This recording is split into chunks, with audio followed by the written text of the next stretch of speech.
Welcome to Talking Giants, presented by SeatGeek. I'm your host, Bobby Skinner, here with my co-host, Justin Penik, and we've got a Jets preview. It's the MetLife Bowl, the day we've all been waiting for. It's been 4 years since the Giants have played in the MetLife Bowl. I'm excited for it. I know it's not as much stakes as people thought it would be before the season started, but damn it, I want the Giants to win and get to 3-5. Justin, how are you? Hey, Bobby Skinner. Really glad to be going back home this Sunday at MetLife Stadium. Come hang out with us at our tailgate in Lot L16. Really happy to be going back. This has been a Jets game that I've hyped up since the offseason, and that's been a game that I've circled on my calendar. And hey, it was with the intention of playing Aaron Rodgers, and because I'm not really a Rodgers guy, but still, there's been a lot of talk on the town about what team is better, and Jets fans flaunting their 3-3 record, and Giants fans, I feel like, kind of just humbly putting their head down because it's not been a great season. You know what? Giants are getting a little bit healthier in some key areas. Defense is starting to play better. Bobby, I want this game, man, and I want this game bad. You're in Florida, so I feel it a little bit more living in New Jersey and working in New York. I do think that there is a little bit of a Jets-Giants rivalry, and I think, like, I take pride in beating the Jets, and I want to take pride in continuing to beat the Jets, beating the Jets, and being the bigger brother. So let's go out and let's win this game. Yeah, it's not an NFC East rivalry, but it does mean more than any other typical AFC game. And I've been listening to a lot of fans this week because of all of their dramas. So it is a big week for the Giants, and guess what? Anytime you got an NFL game, it's a big week. We somehow came on top of that WFAN drama, by the way. Always on top, baby. We came up on top. Shout out Carl Banks giving you a retweet. Yeah, but I criticized Carl. I know we both did, which is the crazy part. All right, let's get into this episode. First episode was brought to you by some special people. I might be repeating, but Matthew Crisatelli. And then John Perriccioni. I feel like Italian people are just signing up on Patreon just to hear their name on the show. Justin, who are these people? Two more pizza people, as you call them. These pizza people went to patreon.com/talkinggiants. $2 a month plus some other tiers. You get to hang out with us live while we record the shows. Bobby Skinner will send you some stickers in the mail. There's some shirt raffles. And you get to, like I said, I think I said this, watch the shows while they're being recorded. Thanks to our patrons. Love you. It's looking like we got Tyrod Taylor week 3, Justin, which I actually had this thought today. And you know me and my backup QB thoughts on team building, right? Where I don't put a premium on backup QB. But I will say, in the moment, it is nice that we are starting a backup QB who we feel we have the quarterback advantage 2 weeks in a row. Yeah. Yes. Now, that just may be how the schedule, came along. But it's like, I would rather have Tyrod Taylor over, obviously, Zach Wilson. Yeah. And probably a little bit more of a reflection on Zach Wilson, but the statement is still true. Yeah, and I would rather have Tyrod over Sam Howell. So that is nice. And again, I am in full conspiracy mode that, like, I think this is the long-term injury with Daniel Jones until I'm told that it's not. I mean, it is getting so similar to 2021. And maybe there was rumors that he could have came back in 2021 if they were in contention. Like, I don't know, but I don't know. But my thought process is, until he is cleared for contact, I'm not believing he's playing. Maybe he gets cleared late this week and he plays, but we're gonna go forward like Tyrod is the starter. And this Jets defense is good, man. Even though their counting stats are not great, like they're 13th in the NFL in scoring at 19.8 points per game. 15th in passing yards per game, which will start with their passing defense first, right? But I think they are so much better than what the numbers say. Justin, they have the second lowest blitz rate in the NFL while having the third highest pressure rate, and it really allows them to do so much with their defense, and it makes it really, really hard to have continued success versus them because of the way they do it. And they, guess what? It's not just one guy. They have a rotation of rushers. It starts with Quinn Williams, right? He's number one. He's the best. He's a top 3 to 4. Depending on who you like him or Dex, he's the top 3 or 4 defensive tackle in the NFL.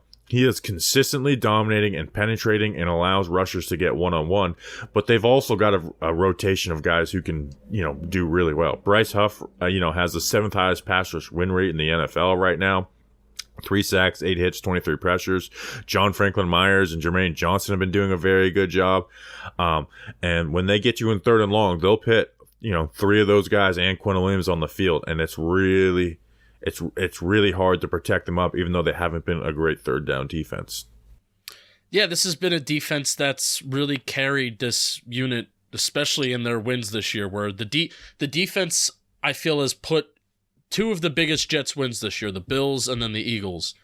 The defense has made, game-saving, game-winning plays for them as well. It's like, here, we're just basically going to make it almost impossible for this offense to F up this game because of how well the Jets defense can make plays. And Bobby, you talked about how the Jets pass rush is a little bit similar to Dallas's in regards to they just have a lot of different athletes and a lot of different guys that can come in there and get a job done and create pressure and put pressure on a quarterback.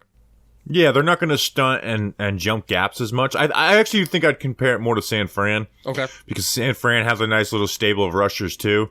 And also, it's a San Fran type defense. Obviously, that's where Robert Saleh came from.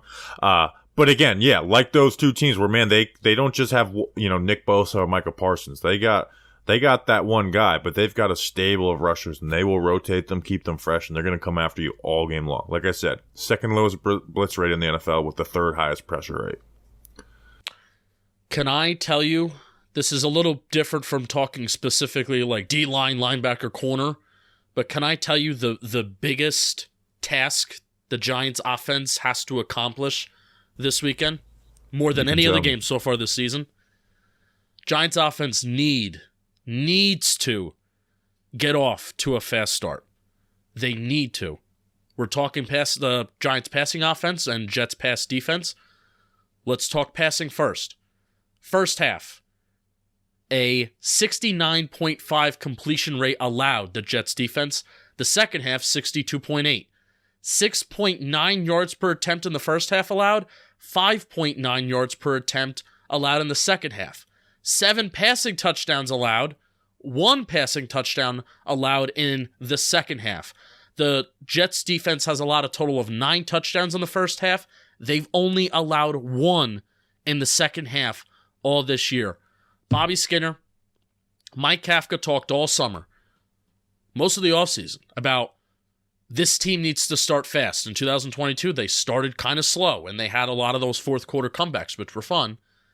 But man, if that was a lesson and a theme that this coaching staff picked up on this summer, we really, really need to see it enacted this Sunday against the Jets, because the Jets defense is a little vulnerable in the first half. They're still pretty good, probably a little bit more vulnerable on the ground than they are through the air.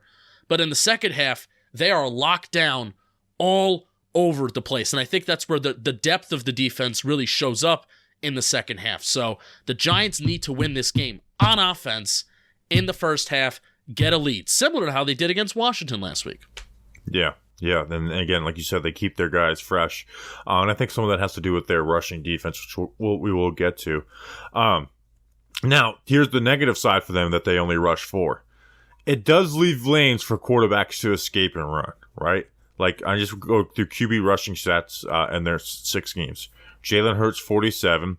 Russell Wilson, 49. Patrick Mahomes, 51. Mac Jones, 13. Dak, 14. And Josh Allen, 36. So it's not just like, it's not design rushes really either. Like, they are scrambling, and a lot of times it's like they will push the pocket, right? You'll see a great rush, but you'll see the QB kind of escape up the top through it. And we know Tyrod Taylor is very willing to do that. So, you don't want to get into that too quickly, right? But I feel like it'll do you more good than harm to be willing to escape versus this Jets front. And again, they also they live in their zones out of cover 3 and cover 4 with some man sprinkled in, but they are aggressive on the sidelines, turning stuff in the man. Like Sauce is obviously really good. DJ Reed's good for them. I think both those guys should be playing. right? But they allow 73% of their passes each, but they're only giving up each 30 yards per game passing, right? And they just force you to be kind of perfect. And if once you start taking some shots, they will take advantage. They have 8 interceptions in 6 games, 5 from their safeties. And they have the 3rd lowest air yards completed and the 7th lowest average depth of target, despite the low blitz rate, which usually ball coming out quick, low air yards, that usually coincides with a team that blitzes a lot, like the New York Giants. But not them, because they have that forward that rushes there and gets pressure and forces you to get the ball out quick.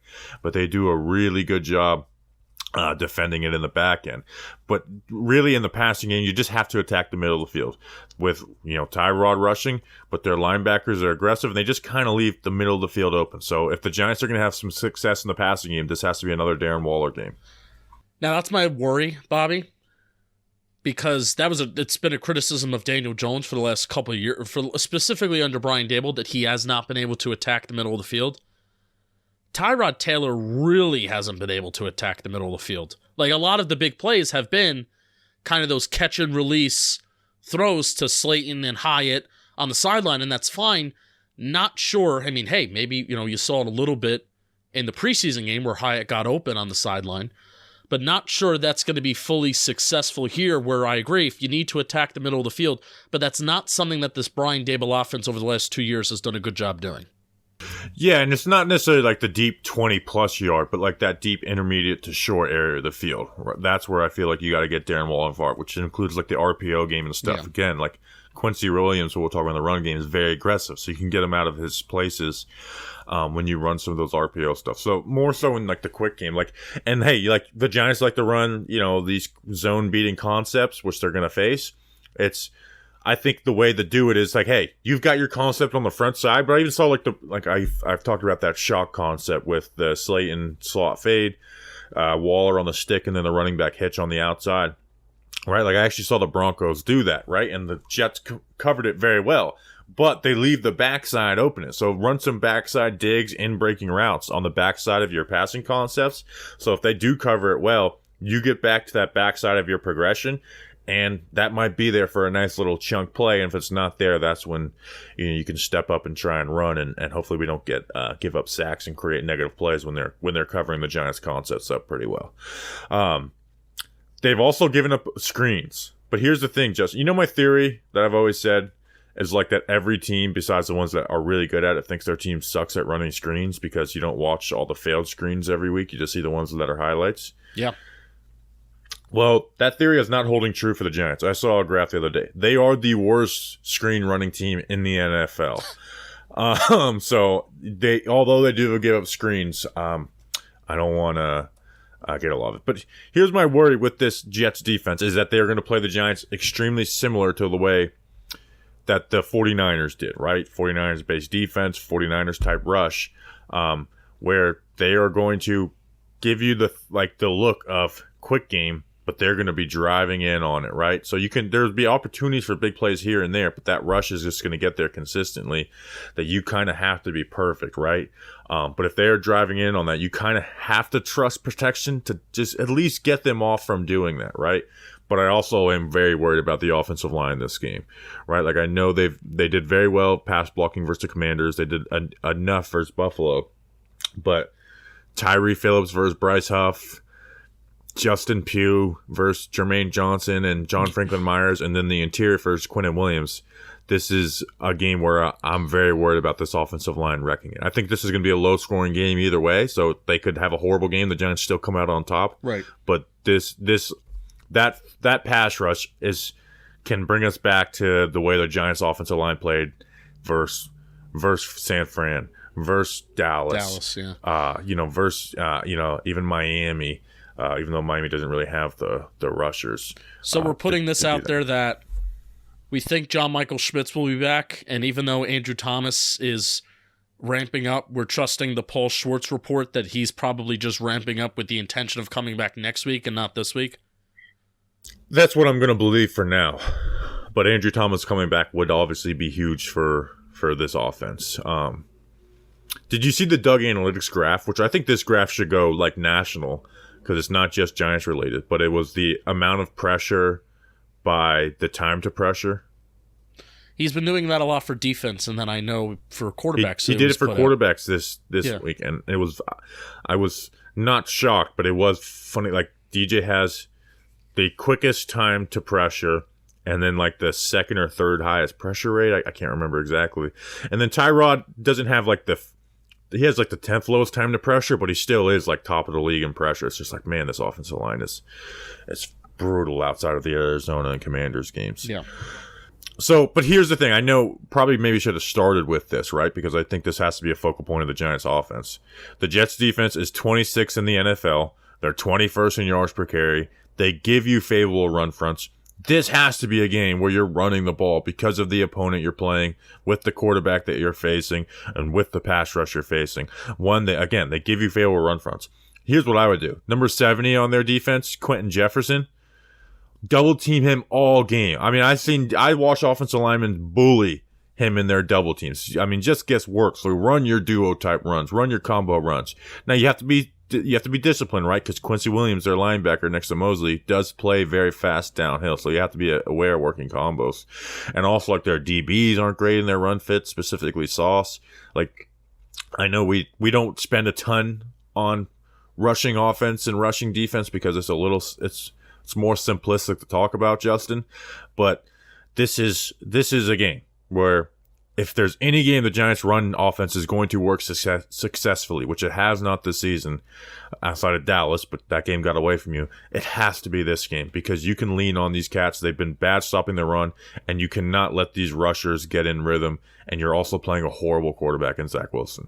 Yeah, and it has to, not only because of that, Bobby, but the Jets, they're allowing they're tied for the third lowest in explosive plays allowed this year, passing explosive plays. They're tied with the 49ers and Dallas, and Falcons defense having a solid year. Giants defense, they've allowed 18 plays, passing plays of 20 plus yards. Jets have allowed 16. So the Giants are right there. Credit to the Giants for bouncing back in that department. But if they're going to be crashing down on the quick game, the Jets defense is, then this Giants offense needs to have some sort of running game that keeps them on schedule. So we're not just overly relying on the passing game and being a one-dimensional team. Now, again, this is a reason why you do what you did versus San Fran and have 7 carries. This is a reason why you need to get off to a fast start. Jets in the first half allow 5.5 yards per attempt. In the second half, they buckle down. They allow 3.4 rushing yards per attempt in the second half. I think we have almost a half a year sample size if it's a 16-game schedule. I think that's a solid sample size to go off of. Giants need to have success in the first half again, and it's the same thing whether it's through the air and it's the same thing on the ground because clearly this Jets defense, they've unlocked something to really buckle down in the second half. Anything else on our offense? No. The Giants offense needs to be the week where the Giants offense, they did it last week by scoring 2 touchdowns in the first half against the Commanders. But this needs to be another game where the Giants offense helps out the Giants defense by making a bad offense play left-handed and become one-dimensional. That's what the Giants offense needs to accomplish this week. It's funny you mentioned left-handed, and a point I will get to in a second. The Jets offense is no bueno. Actually, it's 22nd in scoring, which is not horrible, right? Here's the thing. They are the worst in the red zone. They're worse on third down. They get the second least amount of first downs per game. They are an offense that just create negative plays in the run or the pass game, and you'll get them off the field because they have no trust in their quarterback, and kind of rightfully so. Their running game is very good, and we'll get to it. But they have the 32nd passing offense, 29th in yards per attempt. But I'm conflicted, Justin, right? Because we just saw Wink really dial up the blitzes versus Sam Howell and go at him and play man coverage all game long. I'm conflicted because you can definitely ruin Zach Wilson's day like that, right?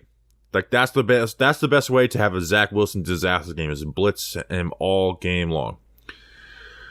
But that's probably where he's his best is playing versus man coverage because it's not much reading for him and he can make some nice little throws, for the most part. Not consistently, but he can make some throws, right? He can get on, lock on Garrett Wilson and just throw the ball to Garrett Wilson, who's on pace for 1,000 yards this year. When you're playing zone, he's not making the same mistakes that he has in the past, but he's also just not productive at all, right? Where he is just getting rid of the ball, trying to not make mistakes. He doesn't see the field well. Like, he's completing 47% of his passes from 10 to 20 yards with 3 interceptions. He's holding on to the ball too long versus zone coverage, but also not pushing the ball down the field. He's bottom 5 in average depth of target and yards per attempt with pressure. The running backs are getting, 7 targets per game. So I am conflicted on how to attack Zach Wilson, because I think if you just start blitzing, they're going to do some of the stuff Commanders did, like run the rub routes and stuff, which is why I'm landing on throw mixed bag at them. Like, get in your quarters, disguise some zone coverages, but also back off, right? Yeah, but, show some cover 0 looks and back, like you said, back off of that type of stuff. So don't just give them simple, hey, we're going to blitz you and play man coverage all day. You could do some of that stuff. But you kind of just got to throw, like when I chart my coverages this week, I want it to be, 20%, 20%, 20%, 8%. I want to see some variety to it. Yeah, for sure. I am extremely disappointed in this Giants defense if they allow more than 20 points to this Jets offense, right? 20 points max. 20 points max. Very, very disappointed. I'm confident in this defense against bad quarterbacks. Extremely confident against this defense and bad quarterbacks. What worries me, I don't want to transition too fast if you're not ready for it, but what worries me is whenever Dexter Lawrence and Leonard Williams have to check off the field for whatever reason, and then a big play is allowed, whether that be through the air or on the ground, but specifically on the ground. Well, we can go out of order. Let's just talk about their rushing offense, because they're the best. The number 12 rushing offense, 3rd in yards per carry, but they're also 28th in attempts per game because of how bad the offense has been able to move. Breece Hall is amazing. Like, he's one of my favorite backs in the NFL, Justin. And right now he's averaging 6.5 yards per carry, which is first among 41 running backs with 40 attempts. Now, you look at it and say, well, he has a lot of big runs, right? Like, he has his game long in 3 different games is 83, 72, and 43. And he's averaging 3.6 yards per carry outside of that, which is not great, right? And like, analytically, this looks like a boomer bust running back that likes to bounce. Analytically, he looks like Kenneth Walker, where it's a lot of boomer bust. Like, he has the second highest yard percentage of breakaway runs in the NFL, 28th in success rate, which, again, I think these are all O-line stats, because when you watch him play, he has great vision. He has no wasted movement, and he makes guys miss within structure. He bounces only when necessary. When he does bounce, it turns into big plays. And they also have a 50-50 mix of gap and zone, which I think we'll see more gap versus the Giants because they're so good versus zone run. Where, again, this is why I'm not sitting here saying, just stop the run. But you got to create negatives to, guess what, keep them on rate to have the 28th most attempts in the NFL. Because you're not going to be consistently good versus this run, but you can consistently get them behind schedule and not allow them to run as much. And having a lead in the second half will also downplay, not diminish, but it'll downplay the significance of a running game that the Jets can have in the second half, where a Breece Hall 40-yard run, 50-yard run in the fourth quarter becomes less valuable if they're behind versus if they're ahead, and it puts them away and it wins the game for the Jets. Yeah. And again, like, I think if you get up by 10 points in this game, it's over as long as you take care of the ball on the offensive side. Because, again, like, they do not have any faith in this quarterback. Right now, he has looked his best when they hurry up the offense and stuff. Right, and he's kind of like forced to be into some quick decisions, but they also don't do that a lot because they know he's going to make game-breaking mistakes when you could do that consistently. Also, when you do blitz him, right, like, he's going to be more decisive in man, getting the Garrett Wilson. Tyler Conklin's been pretty capable for them. You can't let him run to the right. You got to, like, kind of funnel him to the left, because when he's throwing to the left, he's horrible, right? Like, if I looked at passes past the line of scrimmage, on the left side of the field, he's completing 45%, while 4 of 19 on throws of over 10-plus yards, which is really bad. To the right, it's not great, but he's completing 57% on passes past the line of scrimmage. I use past the line of scrimmage because plays behind the line of scrimmage, all quarterbacks are completing like 90% of those. He just is very inaccurate on those types of throws. So you guys got to force him to his left. And they're gonna get into some max protects and run some 2-3 man routes and try to get the ball down the field to Garrett Wilson. Like they definitely try and get the ball to Garrett Wilson. So you gotta, if it's Adoree' or Deonte Banks, you gotta cover him up well. But if you get some pressure, he is inaccurate with the ball. Like, I don't know why. Maybe it's the bar is so low for Jets fans because I've seen them be kind of positive on Zach Wilson, but he is still a very bad quarterback. And even if you don't get the mistakes out of him, he won't move the ball on you unless you're playing just flat out horrible defense. Yeah. Kayvon, Dex, Leo, let's go. Yeah, Dex and Leonard Williams should dominate their interior, right? Like they're banged up on the offensive line. They should dominate. And maybe we'll talk about Kayvon later in this podcast. But again, you have a banged up offensive line that's not great already. Dexter Lawrence, you should be dominating their center. They got this guy, Wes Streich. I think he played for the Commanders in the past. Leonard Williams, revenge game for Leonard Williams, which, by the way, Friday, you're going to be surprised at how many revenge games there are on the Giants side of the ball. But Leonard Williams' revenge game, you didn't win the first one in 2019. Let's win this one. Saquon Barkley talked about, too, how he didn't like his before. He had oh my God, Saquon Barkley was really bad in pass pro in 2019. I think that was the game that, I would say Saquon Barkley is a plus as a pass blocker in the NFL and as a pro right now. I think that was the game where the straw that broke the camel's back, where after that game, he was like, I need to fix this. And he did. Credit to him.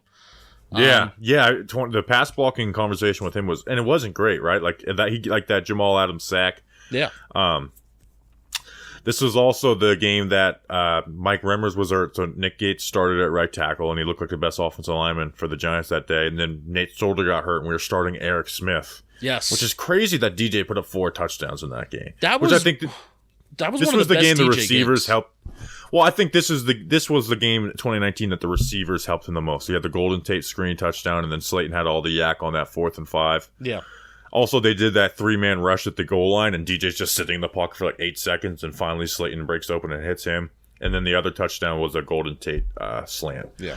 I also had a really nice 2-point conversion to Benny Fowler in this in the corner of the end zone. I remember doing a Bleeding Blue recap in 2019 after that game.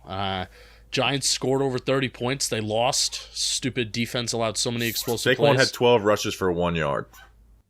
And that was part of it. Like, I was really excited about Daniel Jones and his development because that was in the middle of the losing streak. Saquon Barkley was a 0 in that game, but Daniel Jones was basically, and the weapons was the reason why we scored 30 points that game. I was really excited with DJ after that game. I vividly remember that game. This was the peak of my James Betcher hate too. Oh yeah, because this game gave me the perfect evidence. Because that whole season is you put together this team that is built for press man coverage, and you sit back in these soft ass zones and let teams cut you to death.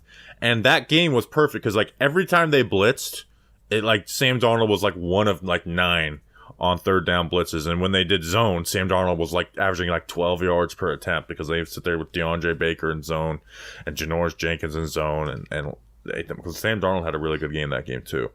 Look at that. And here we are now. Jamal Adams is on the Seahawks. Jonathan Harrison, remember him? He had a pancake on Leonard Williams in that game. When we signed Jonathan Harrison, I clipped that up. Any other memories of that game before we go into Zack Rosenblatt, a former Giants beat reporter? Maybe some old memories too. Any other memories from that game? I remember Kevin Zeitler whiffed on a pole. People were making fun of him. Nick Gates, I thought, played really well. No. Zack Rosenblatt revenge game. Fuck Zack Rosenblatt. Whoa.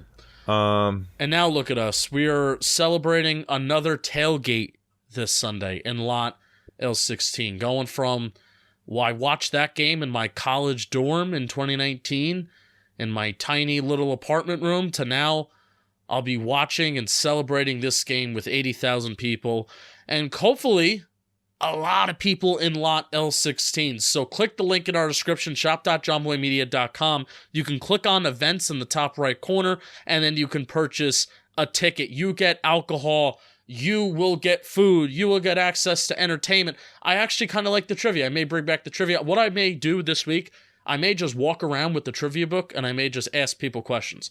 That's what I may do. So if I scare you and if I catch you by surprise, that's what I'm going to be doing. There's going to be Madden in the van as well. And Candlewick Diner is catering the food this week. We have alcohol. Did I say we have alcohol? Candlewick Diner is catering the food this week, and the Candlewick Diner, they're celebrating their 54th year in East Rutherford this October 26th. Oh my gosh, that is today, the day that we're recording this. Happy 54th year anniversary. I'm going to tweet it out today. The third year partnering with Talkin' Giants for its tailgates as well. The original food caterer and supporter for the podcast. This is true. Located a mile up the road from MetLife Stadium, so it's perfect. It's a perfect spot for a pregame breakfast or post-game dinner and drinks. They have a full-service bar, in-house bakery, and free delivery. They do have an extensive menu from breakfast to burgers to steaks to pasta. Check out the Candlewick Diner in East Rutherford, New Jersey for all your diner favorites, and check out our tailgate as well. That link is in the description. We will see you there, and you'll be glad you did. You'll be glad you did. Me and my brother actually went there for lunch last weekend, and my brother commented, it's like, wow, these prices are like really good for as nice as a place as this. Before we bring on Zack Rosenblatt, I'm going to read a Zack Rosenblatt tweet. Sure. Dalvin Cook is saying that it's hard for him to get going when he's only getting a few carries, and that he's shown in his career that he gets better the more carries he gets. So that his yards per carry average is down because he's not getting a lot of carries. About the idea of getting traded, said those are conversations he can have with his agent and Joe Douglas, but he's not necessarily asking for a trade. Clearly frustrated with his lack of a role, said this. The more Dalvin Cook carries they give, the better. The better. Breece Hall's awesome, and Dalvin Cook is not so much anymore in his career. Not terrible, but he's not the player that he once was. Solid. And here's Zack Rosenblatt. I will now welcome back onto the show Zack Rosenblatt of The Athletic, covering the New York Jets. No longer the Giants. I think we had you on for joint practices last year. How you doing, man? I'm good. I'm still bitter years later that I didn't win the Tony Award that year, but I still think it was rigged. But otherwise, I'm doing good. Tony Award voting is creeping up on us, and I think I'm changing the rules because it's kind of become just like everyone's favorite beat reporter, and it's not like a good person. It's just best reporter. Like now, I think. Yeah, the start of the award was to be given to a good person, right? And that was the idea. Well, no, it was like it doesn't matter if you're a good person. It just matters how much news do you report. So I think we're gonna the All-Star game change it up because they had like Zaza Pachulia starting at center. I think we're gonna do like me, Justin, and Danny each get 25% of the vote, and then the listeners get the other 25%. Yeah, so it's kind of like the fan voting is like a small percentage, but it's still part of the thing. Yeah, got it. Yeah, and I just don't want it. I don't want it to alternate every like 2-3 years or whatever. First things first. Did Jalen Hyatt beat Sauce Gardner in the preseason? I forgot about that. I was thinking more about the Jihad Ward drama side of things and how we're not going to get a repeat of that because Rodgers isn't playing. But yeah, I don't think he beat him in the preseason. I'm sure they both remember that moment. And they're gonna be talking a lot of trash, I think, on Sunday. Sauce talks a lot of trash, so yeah. I'm just hoping you guys like leave him on an island or not you guys, the Jets, for like 3 plays, because the Commanders did that for like the Giants have basically gotten to like, if there's any time they don't have the safety at the top, we are throwing the ball to you deep, but he's fast enough where he gets that. But anyways, but to the actual game, it starts with Zach Wilson, right? And like you'd expect the Giants to blitz him a ton the way they did Sam Howell. How has he been this season, and like how do you expect him to fare versus a blitzing Giants defense? Yeah, I am concerned about the blitzing because I think he has struggled with pressure, and especially when it's like exotic looks that Wink will probably throw at him, I imagine. He's been better this year. I still think like it was a very low bar to jump over. Like he was maybe the worst quarterback in the first 2 years of his career ever. Sorry for all the noise that's going on outside my apartment right now. I don't know if you can hear that, but yeah, I think that I have concerns, but the biggest progress he's made is that he doesn't make dumbfounding mistakes like he used to. He's still like missing some wide open guys, like not seeing that they're open. And sometimes his decision making isn't great, but when they get him out of the pocket, they get play action going. When the running game's working, that's when he's at his best, when he's throwing the ball quickly. And if they do that, I feel good about it. But if the Giants get to him early, I think it's going to be a tough day for him. Yeah, because it's again, I'm actually going to start my watching film with him for the pod right after this.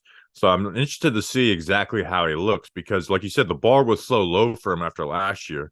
So it's like I don't want to hear improvement. I want to see like is he even like the 32nd best quarterback in the NFL? So like if there's something that he is doing well, what do you think that is? Um, I think the biggest thing he's doing well is not making the back-breaking mistakes. That's kind of like the bar that they have for him because the Jets are so scared that it's kind of like when Joe Judge and Daniel Jones when they were here, they were so scared of him making mistakes that they wouldn't even let him have the opportunity to make mistakes. So they've run a very conservative offense where they lean on the run. They've had a lot of trouble in the red zone because when they get there, they go run, pass every time, and everybody knows it's coming because I think they're scared. They just want to get points, and they're scared of Zach like turning the ball over. I would hope coming out of the bye they play with a little more confidence. They do have some questions on the O-line and a receiver and stuff like that, but they have talent on offense. So I think what he's done well is when they, like I said, when they get him on the move, when he's getting rid of the ball quickly is when he's at his best. And when he's holding on to the ball too long or he's getting pressured is when he's struggling. So I think it's pretty clear what they need to do. It's just Hackett's been inconsistent with his play calling. So. How has like the O-line stabilized at all? I know there was like issues early, but Becton seems to has kind of come into his own. Like how's that like that unit looking going into off the bye week?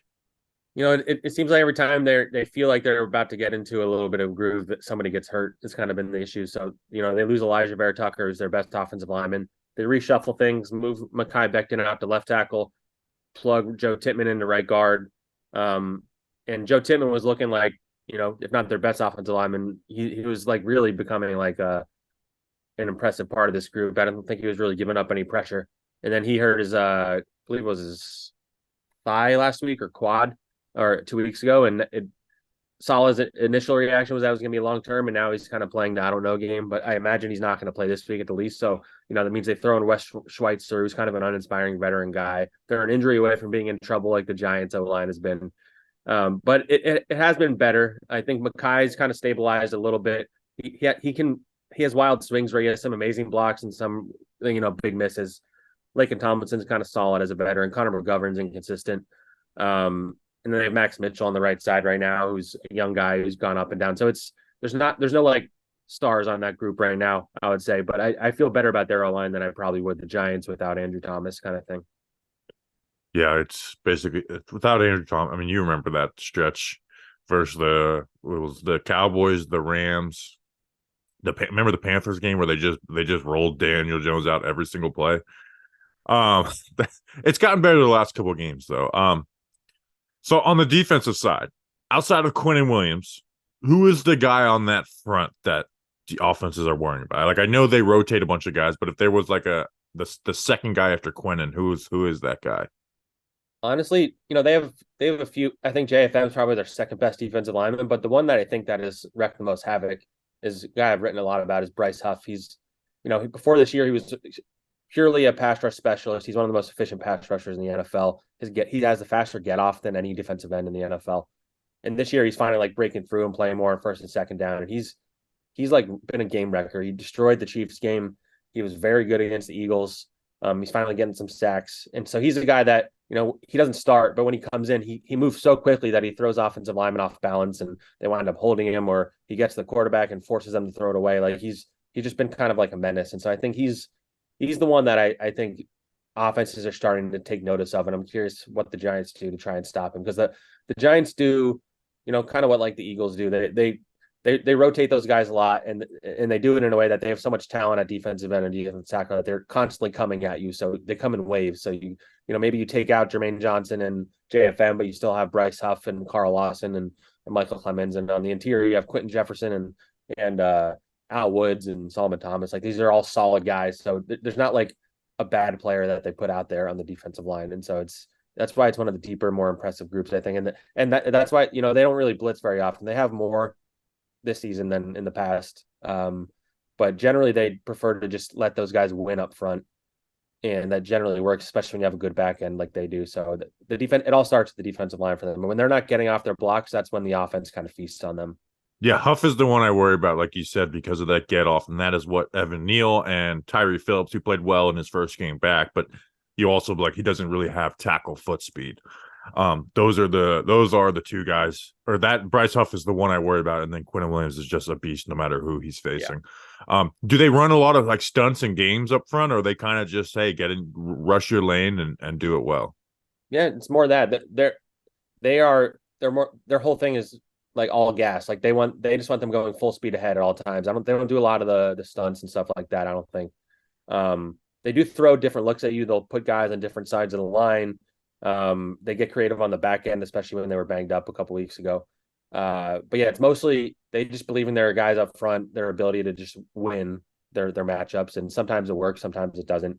And because of that, they have more people, they have more coverage guys in the back end. They can run a lot of nickel. Their two linebackers have been studs this season, and so when those guys are working up front, even when they're not necessarily getting sacks, if they're just like causing havoc, they have played a lot of mobile quarterbacks this year, and they have had some issues with that, with those guys, finding the open lanes, because they don't QB spy. Sometimes Bryce Huff will actually QB spy because he's so fast. So that's why Tyrod and Jones are both interesting matchups, because they face like almost all mobile quarterbacks. It's kind of crazy, but that's like one of the concerns. And whenever a quarterback has the ability to get rid of the ball quickly, and there's a good receiver that they can move, like, they don't move Sauce Gardner, they don't move DJ Reed. I know I'm probably jumping on other topics you had, but no, go. Yeah, like, since they don't move those guys, a lot of times teams will attack the middle of the field. Like a guy like CeeDee Lamb was able to feast because they never like move Sauce over on him, and that was kind of the way the Cowboys could be. It's like death by 1,000 cuts. They'd rather you get a bunch of small plays instead of like big plays, and if you have a receiver or a guy like Darren Waller, can really feast on them if they're not getting pressure, is what I would say. Yeah, this feels like if the Giants are able to get anything going on offense, it has to be a Darren Waller game for defense. So that, like, I go into it and I'm like, man, this is, like you said, that front four is nasty. They get a ton of pressure and they don't blitz. You have the back end, and you've got, it's very well respected, and you got guys. Why are they average to below average and like your counting stats, right? Like they're 11th in scoring, 15th in passing, 25th in rushing, not many sacks. Besides essentially everything but interceptions. And I guess 11th for scoring is good. Like why is that? The first quarter has been like the death of them this season. They've started almost every game slow. And like, if you remove the first quarter, I imagine they would rank pretty highly in most, other than sacks. I think they haven't gotten enough sacks generally, but for whatever reason, when they come out in the first quarter, their tackling is poor. They're giving up big plays. They make mistakes on the back end. There's a communication issue here, a penalty there, roughing the passer. I feel like they get called. I only watch the Jets, but it feels like they get called for, like, the difference between the amount of roughing the passer penalties they get called for and that they don't get against them is like kind of wild to me, because it seems like they never get one in their favor. But it's always the first quarter for whatever reason. And I think ultimately when a team struggles in the first quarter, that's a coaching thing, because that means either your script isn't working or for whatever reason you can get those guys ready. But second half, that they're like a dominant second half defensive team. And that's why when you look up, like, a lot of these games, it starts out, I'm watching and I'm feeling like the defense is struggling. I'm like, all right, if the defense is going to struggle this much, they're screwed. Then you look up at the end of the game, they still gave up 20 or less points. The opposing quarterback has 200 passing yards. The running game hasn't really done much. And a lot of times just because the Jets offense isn't scoring enough. And so the Jets defense, maybe they don't get the sacks that they should, or maybe they're not, like you said, on the counting stats aren't looking as amazing, but I just think they're a solid, talented group without a lot of holes. They're forcing turnovers, which they didn't last year. They're pretty healthy right now. They haven't really had any major injuries they had Sauce and DJ missed the last game, but I think they'll be back. So, I just think that's the biggest thing. They start off very slow, and against good teams, it's hard to recover from that. But I think they should be better in the first quarter against this Giants team. If they're not, it's going to be pretty disappointing coming out of a bye.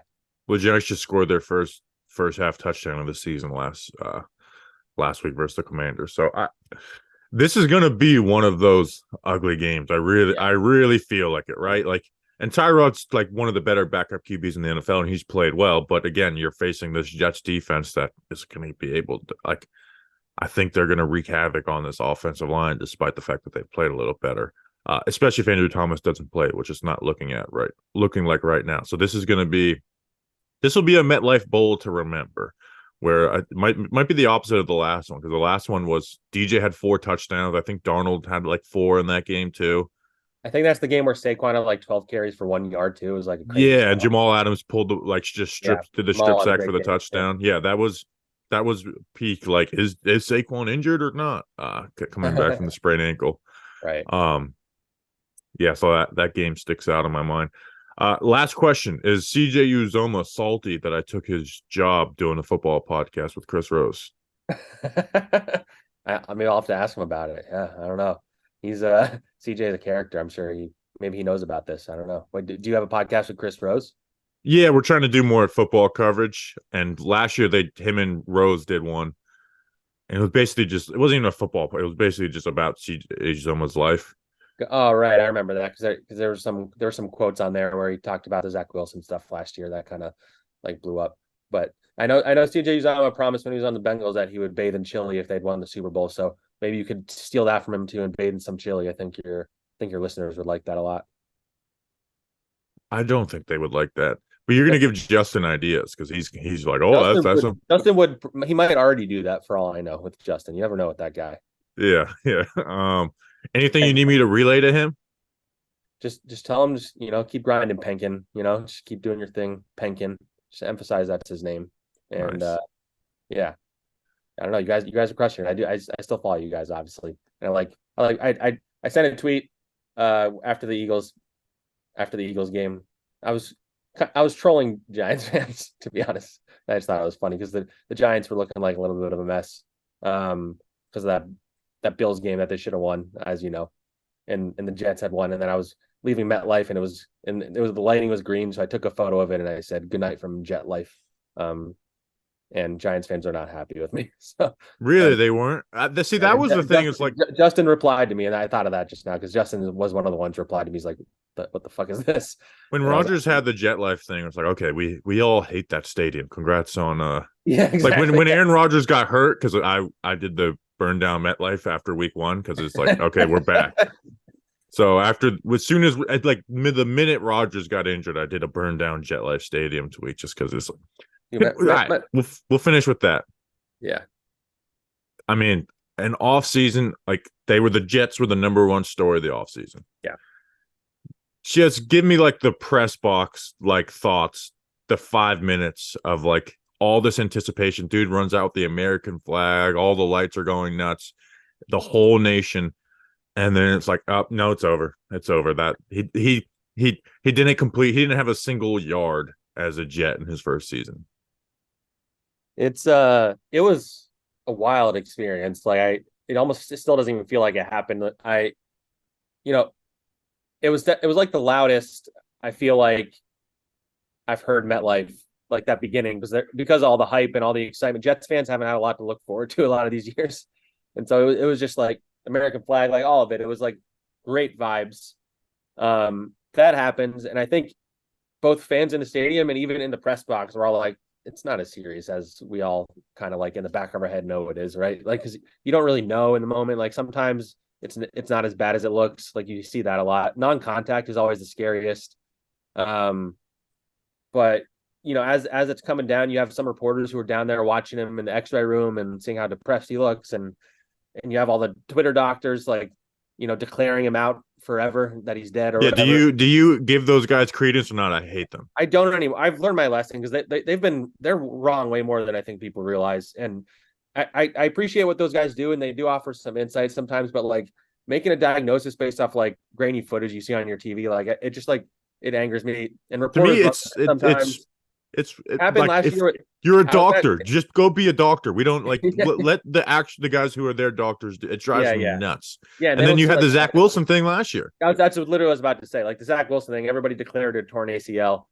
And even if the Jets thought it was torn ACLs, which maybe they did in the moment, like nobody actually knew, and then it clearly wasn't. He was playing by week 4. So so I don't fall for that stuff. And that's why I was like trying to like be patient and be like, all right, we got to wait to see what this is. And then as time went on, and when Salah like basically came out and said it out in post game, and he was all depressed after, this amazing win they had against the Bills.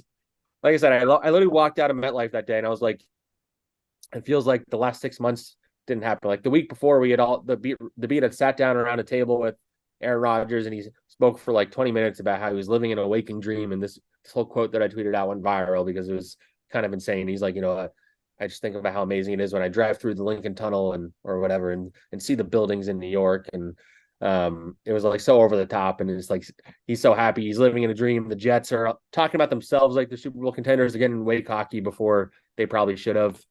They had a target on their back, and then he goes down 4 plays in, and like when you cover the Jets or when you follow the Jets or when you're a Jets fan, you always assume the worst. I think there's a lot of fans in the back of the head were like, Aaron Rodgers is going to probably tear his ACL at some point, but I don't think anybody would have thought it would have happened in that way that early. Like, No, it's literally like he threw one pass, and it was incomplete. So it's still crazy to think about. And now we have to pretend like he's going to come back because he keeps talking about that. But oh my God. Do you have to watch McAfee's show with like pen and paper? Not as much as I probably would have if he was playing, because right now it's mostly just like him saying the same thing every week about how he's working really hard. Sometimes there was a bye this week, but like after a Jets game, he might throw in a comment about something they need to do better. And that's at least interesting and worth asking about in a presser. In my current job, I don't need to necessarily, I need to track it just to make sure he doesn't say anything, whatever, controversial about the Jets. I don't need to write about his opinions about, vaccines and all that stuff, luckily. But, yeah, it's a journey covering him even now still, but it was good for business. People when he got traded to the Jets, there were a lot of people like in my life are generally like, oh man, that's going to be tough covering him.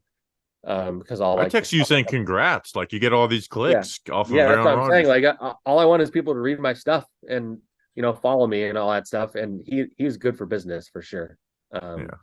But if they win this Giants game, then there's kind of like some hope again. If they lose it, then everybody's going to be shitting on them again. So that's how it goes around here. Yeah. I mean, there's nothing better for business than a new QB. And then when that QB is Aaron Rodgers, it's nuts.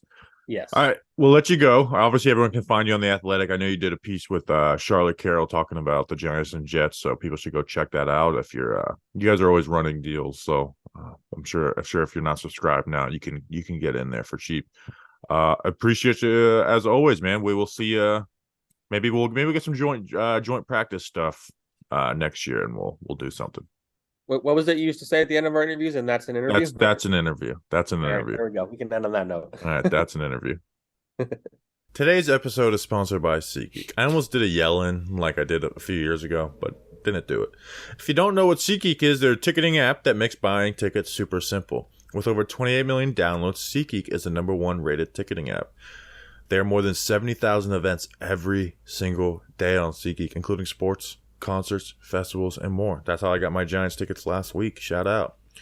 They always want to make sure that you're getting a good deal. So when you're on the app, look for the green dots, baby. We're going for the green. Green means good. Red means bad, like the Commanders. Every ticket is backed by their buyer guarantee, and SeatGeek is the only site that lets you return your tickets ahead of the event with swaps. SeatGeek really is the best. The swaps thing is just like, it's a game changer for the world.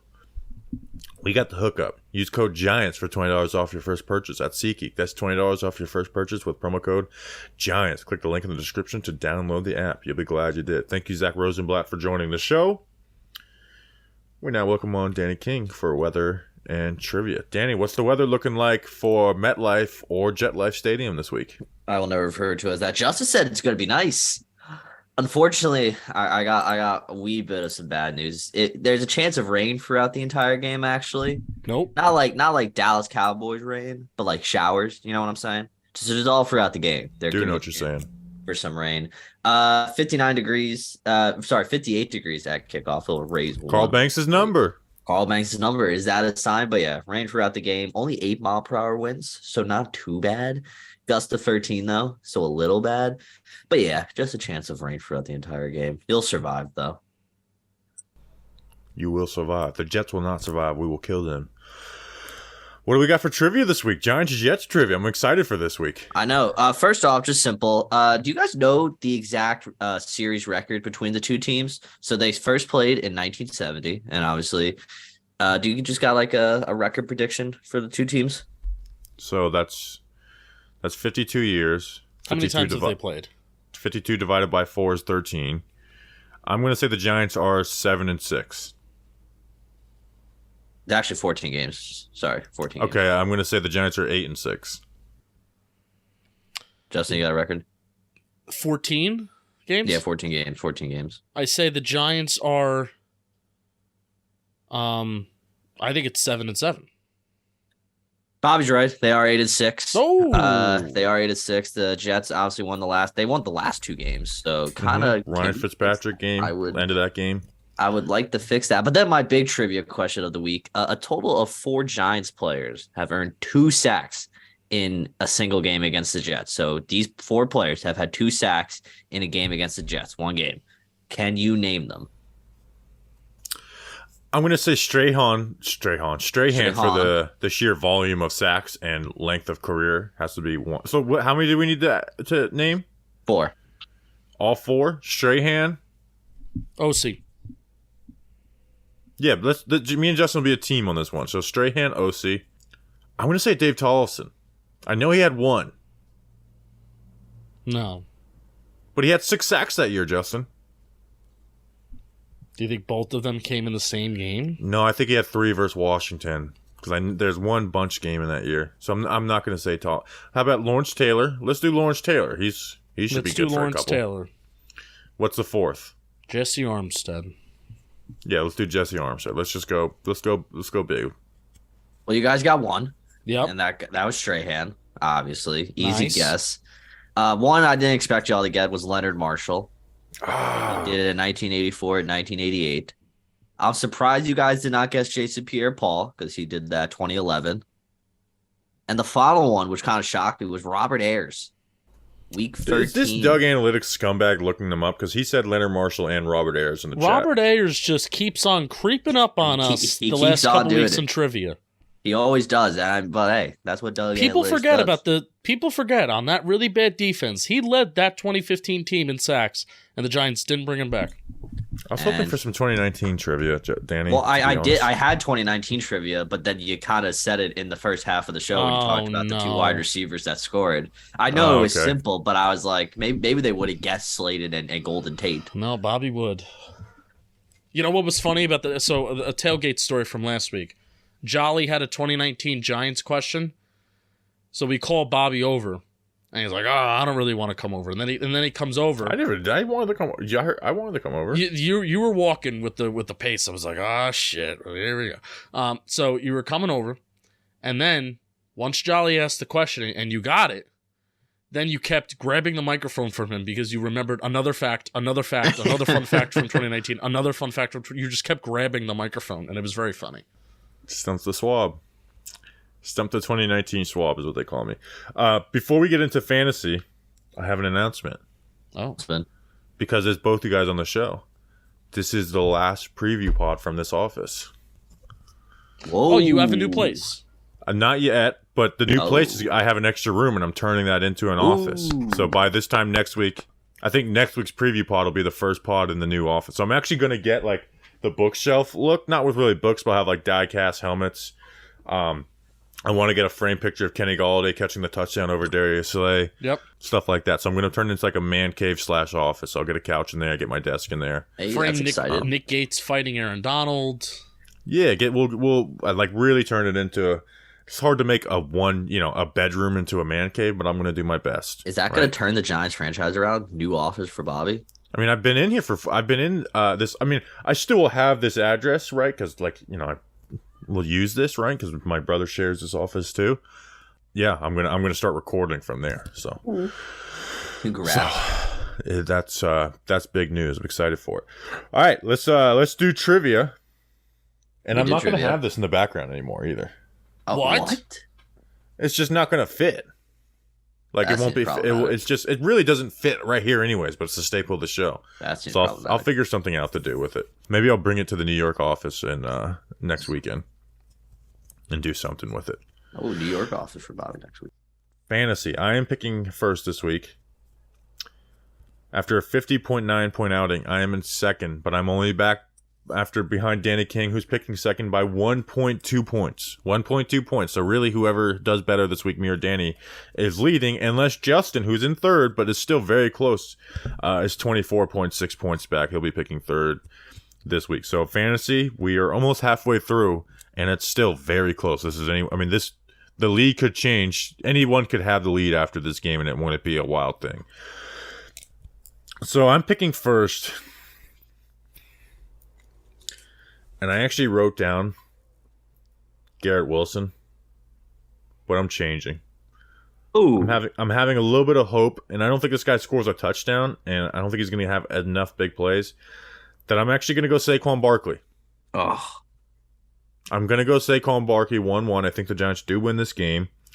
I think he's going to get a ton of volume. He'd be using the receiving game. Like I'm going a little safe with my first pick, but it's also could be I'm going high ceiling, low floor with this, where Garrett Wilson's high ceiling, high floor. Garrett Wilson and Breece Hall, I think, are high ceiling, low floor. So I'm taking Saquon Barkley first. Danny, what is your second pick? Oh man, this is a tough week. This is a tough week, and I think I'm gonna read the stats a little too much. Jets rank 32nd in points to tight ends this year. Does that mean I'm going Darren Waller? It is. It means I am going Darren Waller. Wow. Darren Waller has been kind of turning it on a little bit lately. Had a good game with Tyrod last week, and the Jets just give up points to tight ends. I think this could be another big Darren Waller game here. So I'm saying give me Darren Waller. Second most tight end receiving yards in the NFL to Travis Kelce. Yeah, this could be a Waller game. I'm surprised no Jets go here, though. All right, Justin, who are the two Jets you're going to pick? Darren Waller does have more catches than Garrett Wilson. And because there's a principle here, we take Giants before we take Jets. Guess You're not what? taking two Jets here? Garrett Wilson will not be The first pick. Wan'Dale Robinson will be. Wow, that is ballsy. That's very ballsy. I mean, Wan'Dale Robinson has more catches than anybody on the Jets that's not named Garrett Wilson. So I am going to go Wan'Dale Robinson, and then I will, on the come around, be taking Garrett Wilson. I was confused. I was taking Wan'Dale on my second pick. I'm shocked by that. I'll save some comments. Danny, who do you got? I'm just gonna have to go Breece Hall. Yeah, I can't believe you took Wan'Dale over Breece Hall. Justin. Oh wait, I just forgot that I didn't know Breece Hall was available. Yeah, I'm taking. That's why I said go ahead, take your two Jets players, Justin, and I was very. Oh, Yes. I really fumbled the bag on that one. Hey, you stuck with the morals, and I respect it. To be fair, you're a better man. This than me is hurting me, dude, because I want to beat Danny this week, and now he has Darren Waller and Breece Hall. I was like, all right. I was like, at least Danny won't have the back-to-back third and fourth pick.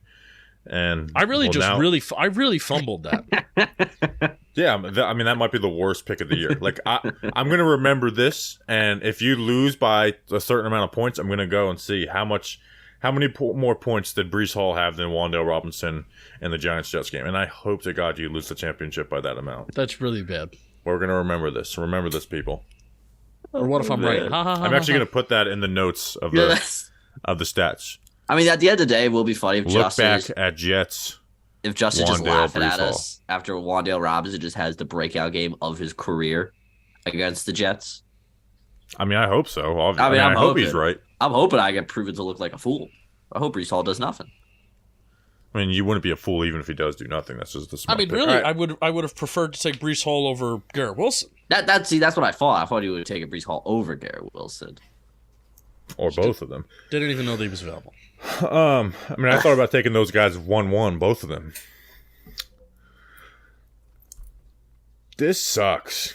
Because there's no one you can trust, right? Like, you're like, oh, Slayton. Well, he's facing Sauce Gardner, right? He could be totally shut down this week.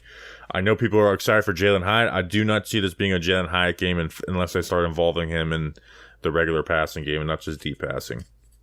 So I'm going to...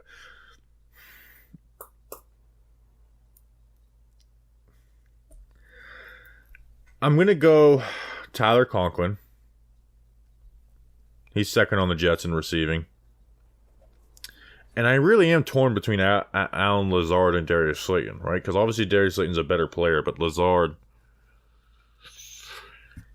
I'm just going to, when in doubt, stick to the big board. I will go Darius Slayton. Hey, he had 2 touchdowns the last time he played the Jets. I think that might be his highest fantasy point total of his career, so I'm going to go Darius Slayton. Danny, your third pick.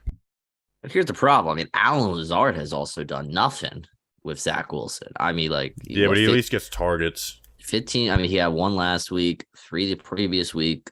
Oh man, It's a bad week after the first 5 picks. Yeah, this is a miserable week. I'm not. I don't think I can take Jalen Hyatt. Not Jalen Hyatt. Oh, I just gave away my pick. I don't think I could take Al Lazard.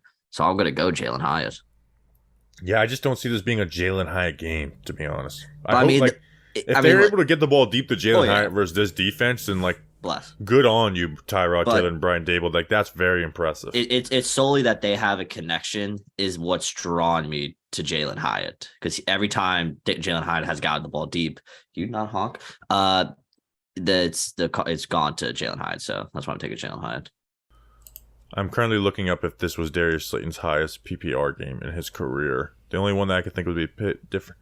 Yeah, this would be that the Jets game was Darius. It doesn't make any difference. The entire team's different. All right, Justin, you have back-to-back picks. Tyler Conklin still available? No, I took him. Damn it. I'll take shit. It's not looking fun.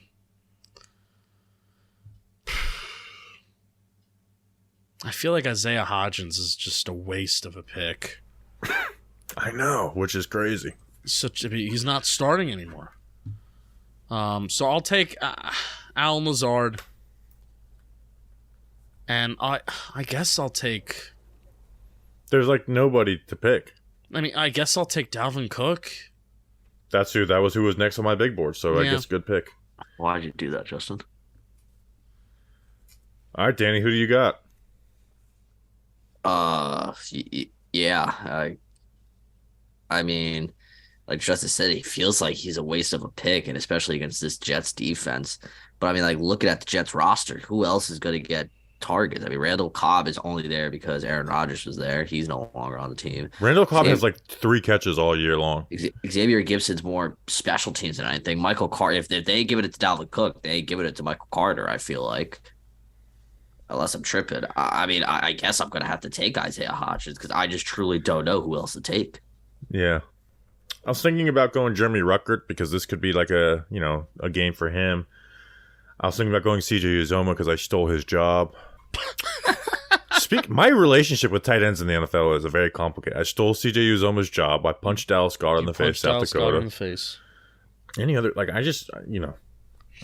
if I ever go to tight end for media, it's going to be very, very complicated. Very different reactions depending on who you talk to. Yeah. Caden Smith, you love. You know what I had Caden? I think he's on the commander. I had a moment of what if Dallas Goedert signed to the Giants in free agency? I know you want to. That would be amazing. It'd be very weird. All right, I'm going to take Michael Carter though, hoping he gets a few catches out of the backfield. They do use him like that, so I'm going to go Michael Carter, Duke gang, even though he's UNC gang. But the other Michael Carter's Duke gang. All right, so to recap, myself in second by 1.2 points has Saquon, Tyler Conklin, Darius Slayton, and Michael Carter. Danny in first has Darren Waller and Breece Hall. Thanks, Justin. Jalen Hyatt and Isaiah Hodgins. And then Justin has Wan'Dale Robinson, Garrett Wilson, Allen Lazard, and Dalvin Cook. All right, it's time for Giant Factors of the Week. I'm up first. And you know what? I think this is a great test for this young man. I'm going to go Kayvon Thibodeau. You want to be a guy? Oh, he's actually good. He's improving. Mekhi Becton and Max Mitchell are 2 tackles that you should beat then. Mekhi Becton's a solid tackle, but he has his issues. You should beat him. Max Mitchell is a swing tackle in the NFL. You should pick him. You should beat him. Then you have the whole radio drama this week. You know he sees that. You know he hears that. Let that shit fire you up. I know he probably listened to our mailbag segment that we put out on social media. Kayvon sees that type of stuff. Go out, channel all that shit, and shut everyone up. Shut everyone up. Shut up Sal Licata. Shut up Brandon Tierney. Shut up me. Shut up everyone. Shut up the whole damn world, because you should win this matchup. And that could be the difference between winning and losing, is you, Kayvon Thibodeau, and how well you play. If you have a game where you get shut out, it's going to be a lot easier for Zach Wilson. You have a game where you're getting around the corner and Dex and Leo are eating in the middle, then this could be a game where the Giants' defense as just continues this strong roll. So Kayvon Thibodeau, you are my Giant Factor. Danny, who is your Giant Factor this week? I almost want Leonard Williams to buy into the revenge game, but obviously we already know we need Leonard Williams to have a big game. And I decided this week I'm going to go with Deontay Banks. I mean, Deontay Banks, first year, he's been put into the spotlight day one. Giants believe in this kid, and he's been kind of balling. And this is another interesting week. We saw that nice interception he had against Sam Howell. This is another week where I feel like Wink and company, whenever Zach Wilson does decide to throw the football, that they're going to want to make him think. And when you make Zach Wilson think, that's when Zach Wilson is most vulnerable. He's most vulnerable at any other point in the game, but when he's thinking too much, I feel like that's also when they can catch Zach Wilson. So first interception last week, I think Deontay Banks can get a second interception if the Jets are forced to pass the football. So Deontay Banks, go out there, be a Giant factor, get another pick, contribute to Zach Wilson being a failure of a quarterback, because Jets fans think he's the answer now all of a sudden. I mean, I respect delusional fans. I'm a delusional Mets fan, so I understand with that mindset. But the Jets, Zach Wilson's not good, and Deontay Banks could easily take advantage of Zach Wilson. So Deontay Banks, go get a pick, and you're also a Giant factor. Justin, who is your Giant factor? Everybody's talking about defense, and defense is going to be the reason why the Giants win this game, if they do win this game. But the offense needs to stay on schedule. The offense is probably going to have to run a lot of plays if they're going to score even a little bit of points this game. A guy that I would like to help keep the Giants' offense on schedule is Wan'Dale Robinson. Wan'Dale Robinson, emerging starting slot wide receiver, running away with the job. Goodbye, Paris Campbell. Barely has a first down on the year. Wan'Dale Robinson looking pretty good, and even probably a year ahead of schedule in terms of coming off the ACL. Had the nice yak play last week. I want to see the offense rely on Wan'Dale Robinson a little bit more as the year goes on. And hey, even against a tough defense, let's see it. Maybe not so much the yak. I would love some yak plays, but show how you could be a little bit of a crafty route runner. I want to start getting some Cole Beasley comps and hype for Wan'Dale Robinson after this game as a chain mover on third downs. Jets defense can be had on third down. Wan'Dale Robinson, you are a Giant factor. My Giant factor. Really trying to save that fantasy pick. Also, someone did say in the chat, if I didn't care about winning, I would have picked Deion Jackson. Do you guys know how excited I was when the Giants signed Deion Jackson? All of my Duke Daniel Jones references. I literally had a Daniel Jones to Deion Jackson highlight film from that draft class, and I got to tweet that out because the guy's on the Giants. Very big moment. Actually, we talked about that on the mailbag pod, didn't we, Justin? We did. Okay, so you can see how excited I am that I wanted to talk about it twice. All right, it's time for spread picks. Danny, before we get into the spread picks, who are they brought to us by?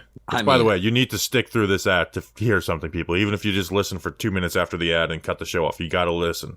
Well, you should listen to me, but you should listen about DraftKings because we're back with another week of football, and DraftKings Sportsbook is keeping us in on the NFL action with great offers every single game day. New customers can bet $5 to get $200 instantly in bonus bets. Throw $5 down on any of this week's epic matchups to walk away with an instant winner. And DraftKings isn't stopping there. All customers could take advantage of 2 new offers every game day this October. So I want you right now to go pick up your phone, because football is more fun when you're in on the action. The only way to do that is to download the DraftKings Sportsbook app and sign up with code WORLD. New customers can bet just $5 to get $200 instantly in bonus bets only on DraftKings Sportsbook, an official sports betting partner of the NFL with code WORLD. The crown is yours. Gambling problem? Call 1-800-GAMBLER or visit www.1800gambler.net. In New York, call 877-8-HOPE-NY or text HOPE-NY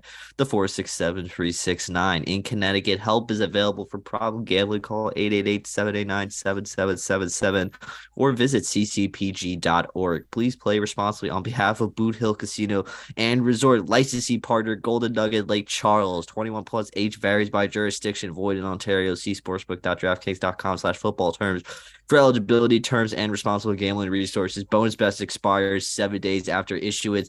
Eligibility and deposit restrictions apply. You will be glad you did, and I do not want to continue this segment. Shut up! All right, so standings for spread picks.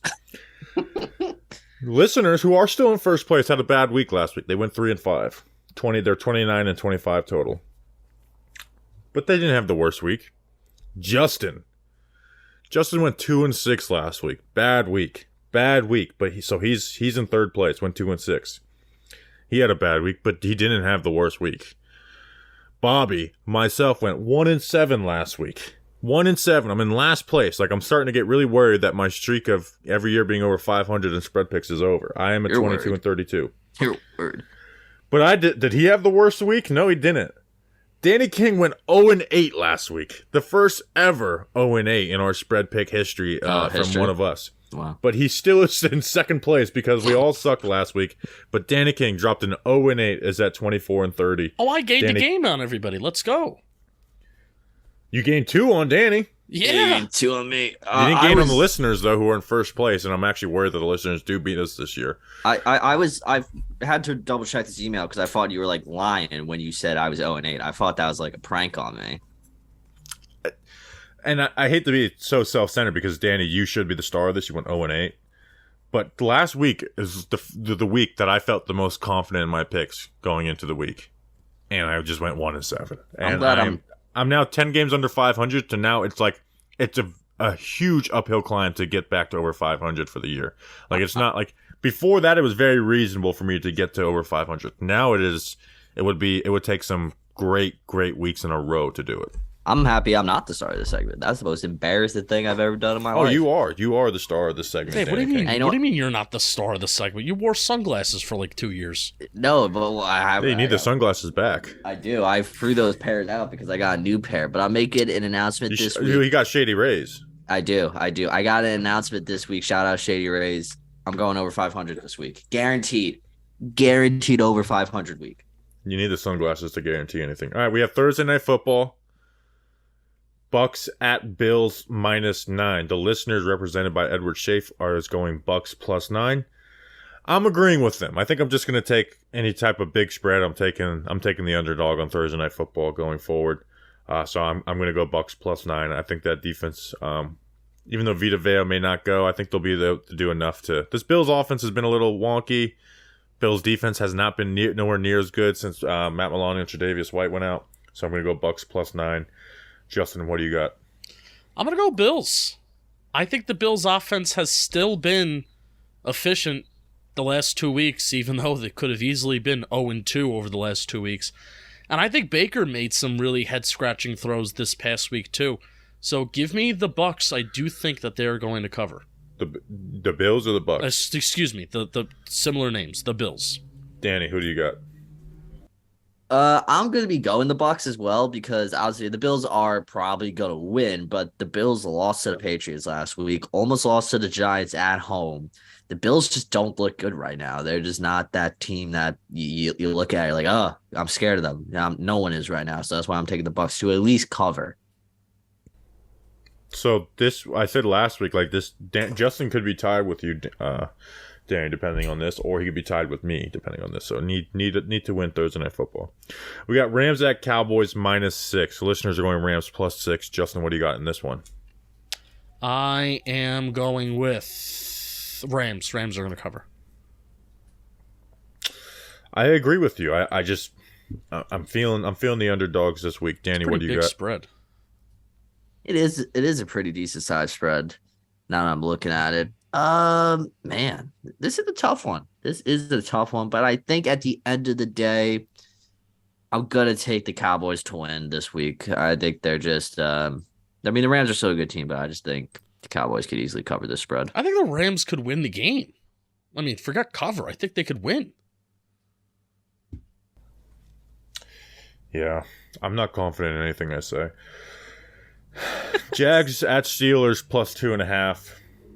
I think that the Steelers were the team before the season. I was like, I like them, and then after week 1, I jumped off, and now I'm kind of getting back on them. So I think they're going to cause some havoc. TJ Watt and them boys. I'm going to go Steelers +2.5 versus the Jags in Pittsburgh.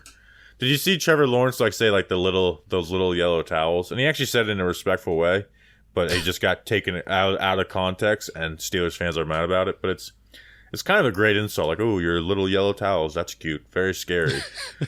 Like, if I was a Ravens or a Browns fan, I would just be like, that would be actually, it must be fun to be in the AFC North. One, those rivals are all good, but shitting on the Steelers would be fun because of, all the history they have and just belittling it. Steelers +2.5. Listeners are going Jags. Danny, who do you got? I've been told Mike Tomlin as an underdog is always scary, and the Steelers are home dogs.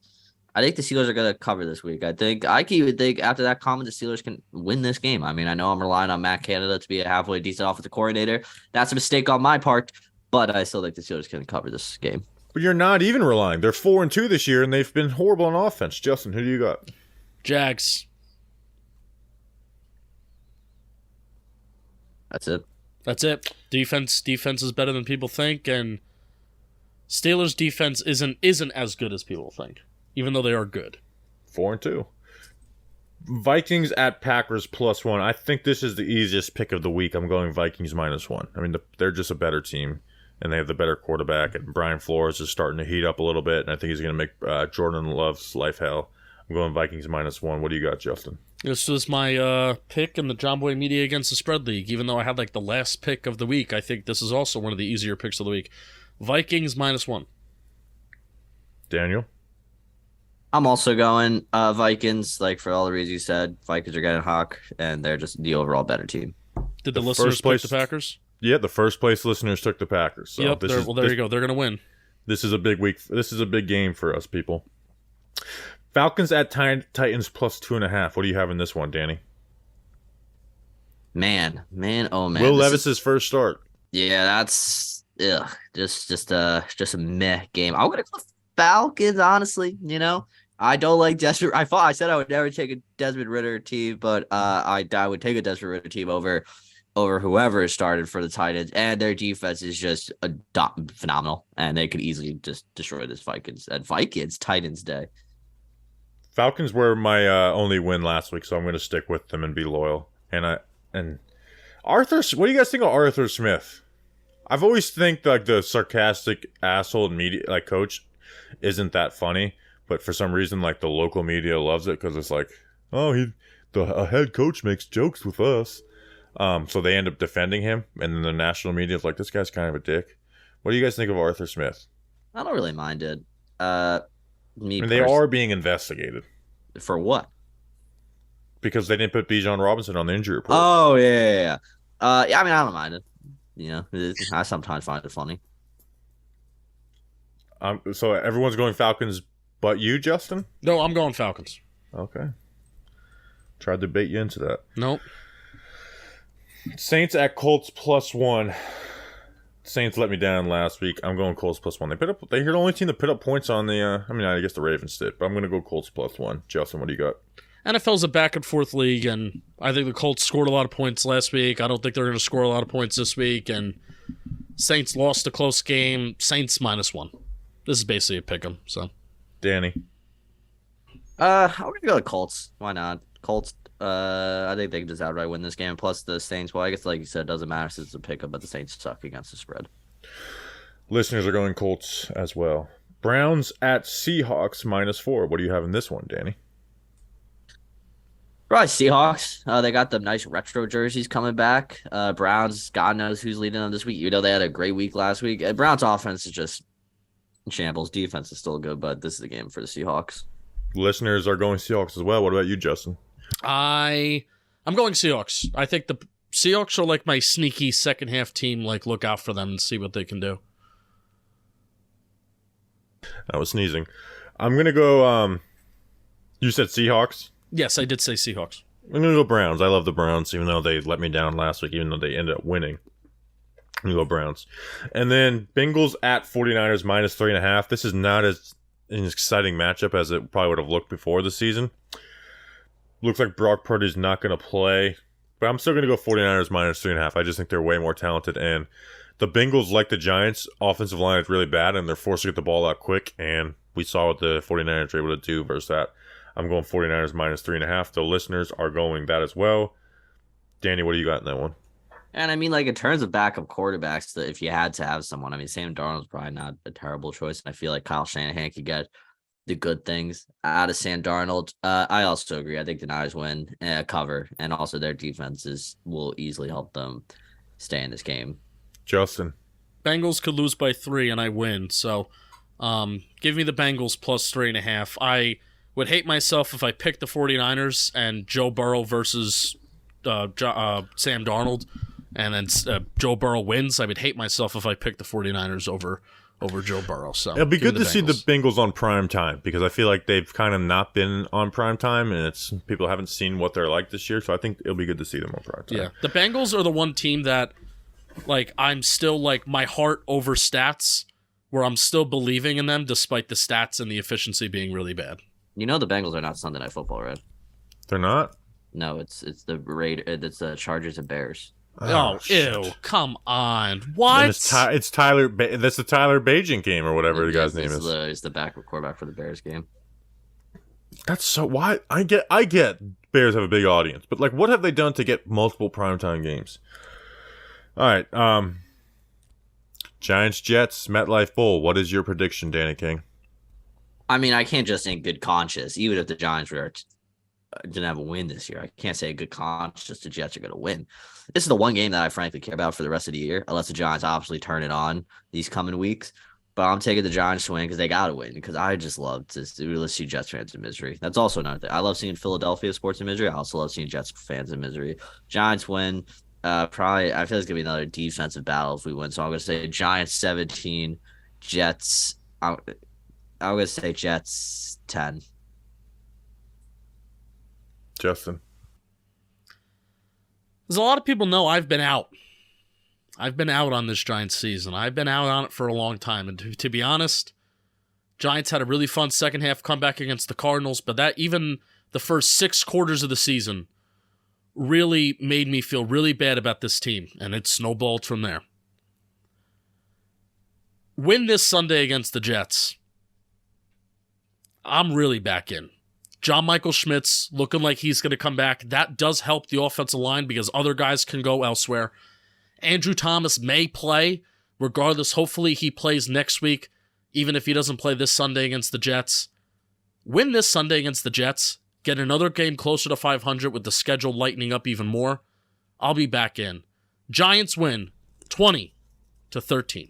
20 points. I'm surprised I thought you were going to pick a win. I thought it'd be like 13-10. Which, you make a good point on JMS, and I wish I should have given that more credence in the first part, is that it allows us to not have to play Marcus McKeithen, which is very big when you're facing Quentin Williams. It's the MetLife Bowl, people. You only get these once every 4 years unless the Giants and Jets have the same record or the same division finish next year. But nonetheless, it's been a once every 4 years type deal. The Giants have not won it since the Victor Cruz 99-yard touchdown. Think about that. That's the last 99-yard touchdown in the NFL. That's the last time the Giants beat the Jets. Do not lose to a Zach Wilson ran offense, Wink Martindale. Do not lose to those cats. Tyrod, continue to shine and show why you belong in the NFL. Like, Tyrod, you come out here and play well, you may be a team's bridge starter to start next season. You can really extend your career with a good game like this. So it's the MetLife Bowl, and it's going to be a Giants victory. I'm going Giants 77, Jets 0. We appreciate you guys. Let's win the damn game. We'll see you Sunday. Recapping a victory Monday coming down the pipe again. We'll see you then. Until then, let's go Big Blue.